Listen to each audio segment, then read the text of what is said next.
ఇంకా అనేకమైనటువంటి మహాత్ముల యొక్క చరిత్రలు చెప్పబడ్డాయి.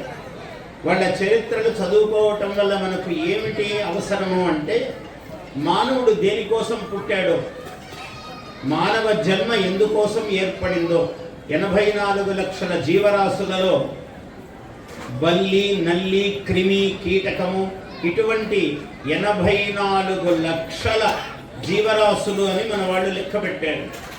అంటే 84 లక్షల జన్మలు ఎత్తిన తర్వాత అక్కడ ఏదైనా పుణ్యము చేసుకుంటే మానవ జన్మ వస్తుంది, లేకుంటే మళ్ళీ చక్రము వెనక్కు తిరగవలసిందే. అట్లా 84 లక్షలు అంటే పాము అన్నాడు అనుకోండి, వాటిలో ఎన్ని రకాలు ఉంటాయో అవన్నీ కలిపి పాము అని ఒక మాట చెప్తారు. చేప అంటే అందులో ఎన్నెన్ని కొన్ని లక్షల విభాగాలు ఉంటాయి, అందులో వాటికన్నిటికీ కలిపి ఒక్కటే. గోవు కొన్ని లక్షల వేల విశేషాలు అందులో ఉండొచ్చు, ఒకటే. ఒక బల్లి, అందులో అడవి బల్లి, గ్రామంలో బల్లి, ఇట్లా అన్నీ కలిపితే కొన్ని లక్షల రూపాయలు కలిపితే ఒక్కటి. ఇట్లాంటివి 84 లక్షలు అని చెప్పారు. అట్లాంటి 84 లక్షల జన్మలు ఎత్తి మానవుడు చిట్ట చివరకు గోజన్మ ఎత్తి ఆ తర్వాత మానవుడుగా జన్మ ఎత్తుతూ ఉన్నాడు.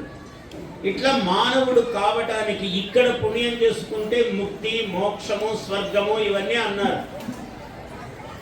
ఇది భారతీయులమైన సనాతన వేద ధర్మంలో ఉన్నటువంటి మనకు ఈ రహస్యాలు తెలుసు. తక్కిన ప్రపంచానికి వేరే ఇంకొక పేర్లు చెప్పుకునే వాళ్ళకెవరికి ఇన్ని విషయాలు తెలియవు. వాళ్ళకి ఎంతసేపు ఏదో స్వర్గం అంటాడు, అది కూడా మన దగ్గర నేర్చుకున్నదే. దాని తర్వాత ఏముందో తెలియదు. మనకు వైకుంఠము, కైలాసము, సత్యలోకము, బ్రహ్మలోకము, ఇవి ముక్తికి స్థానాలు. వాటికన్నా కొంచెము క్రిందిది స్వర్గం. ఇతరులకు అదే పరాకాష్ట, స్వర్గం కన్నా మించింది లేదు వాళ్ళకు, అంతకన్నా పైకి వెళ్ళలేదు. ఎందుకంటే మన దగ్గర చూసి నేర్చుకున్నవే. అయితే మనకు స్వర్గం అనేది ఒక మెట్టు, ఒక స్థాయి. దాని స్వర్గము, నరకము అనేవి 2 ఉన్నాయి మనకు. వీటిని దాటి ముక్తి అని ఉంది.